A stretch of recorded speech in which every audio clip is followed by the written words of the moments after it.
Greetings, everyone. Welcome to the 14th lecture of Rest in Belief. In our previous lecture 13, we confirmed through the text of the Bible that the Pentecost event in Acts 2 was not the birth of the Grace Church, but the final kingdom offer directed at the Jewish nation. And in lecture 10 prior to that, we witnessed a tragedy. The Sanhedrin Council, the leadership of Israel, stoned Stephen to death, thereby giving their final rejection of that kingdom offer. As a result, Jesus, who had been standing at the throne, sat down again, and the pause button was pressed on the prophetic clock directed at the Jews.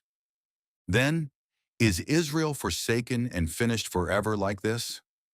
When on earth will this prophetic clock of the Jews, which has been stopped for 2,000 years, begin to tick again? Today we will open the timeline of the book of Revelation and trace the reawakening of the 12 tribes and the resurrection of the Jewish church upon the final stage of history. The great mystery that God had hidden from before the foundation of the world, that is, the age of our Gentile Grace Church, has an appointed time. When the fullness of the Gentiles be come in, the Grace Church will one day be caught up into heaven and completely vanish from this earth. At the very decisive moment the Gentile Church evaporates from the earth, the heavenly pause button that was pressed at the martyrdom of Stephen is released. The lost history of the Jewish nation, the final 1 week, those 7 years remaining unfulfilled out of Daniel's 70 weeks, begins to tick on earth once again as the Old Testament prophetic clock.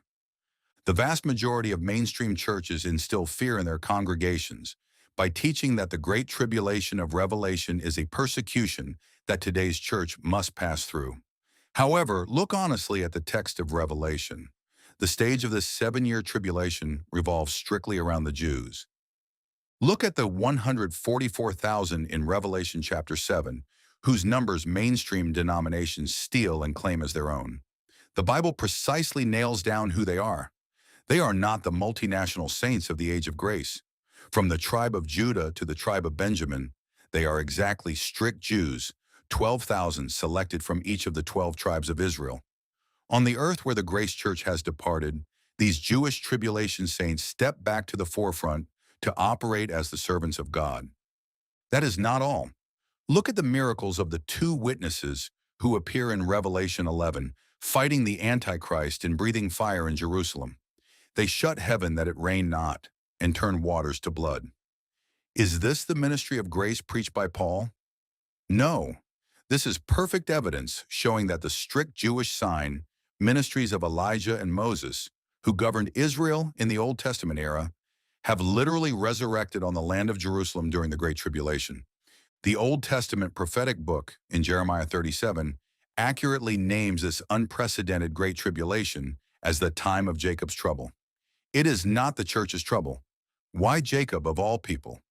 In the past, when Jacob wrestled alone with the angel of the Lord at the ford Jabbok, it was only after the hollow of his thigh was out of joint, that is, only after his fleshly strength was completely broken, that he wept, clung to the Lord, and received salvation. The timeline of the book of Revelation is not a time for the Grace Church. It is the very furnace of affliction prepared by God to completely dislocate the proud fleshly strength of the Jewish nation, who crucified their Messiah 2,000 years ago, and to bring them to national repentance. Then what gospel will the people of Israel hear during these 7 years of tribulation? Israel begins to proclaim once again on the earth during this tribulation period the very gospel that Peter cried out in the early part of Acts, which was halted by the death of Stephen, the gospel of the kingdom, the strict Jewish doctrine that the throne of David will be established in Jerusalem. This is absolutely not an age of grace. The world has reverted to being governed by the legalistic laws of the first half of Acts, where one can only be saved by risking one's life to reject the mark of the beast amidst the Antichrist persecution and proving one's faith to the very end through strict works and endurance. Passing through this murderous time of Jacob's trouble, the Jewish nation finally awakens from its spiritual slumber.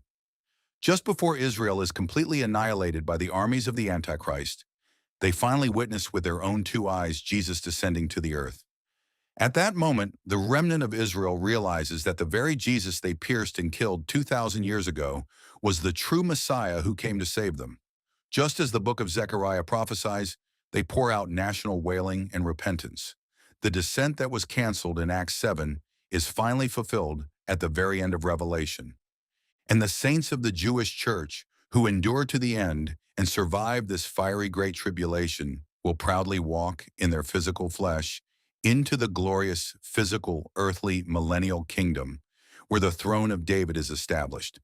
The Great Tribulation of Revelation is never a record meant to frighten our Grace Church. It is Jacob's wrestling that the Jewish nation must absolutely pass through in order for the pause clock of Israel to turn again, for them to accept the gospel of the kingdom and to enter the millennial kingdom.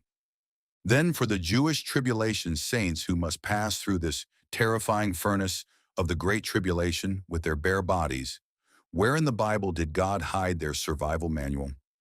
In our next session, Lecture 15, we will precisely decode the epistles that today's mainstream churches fear and confuse the most, the books of Hebrews and James, which strongly urge work salvation.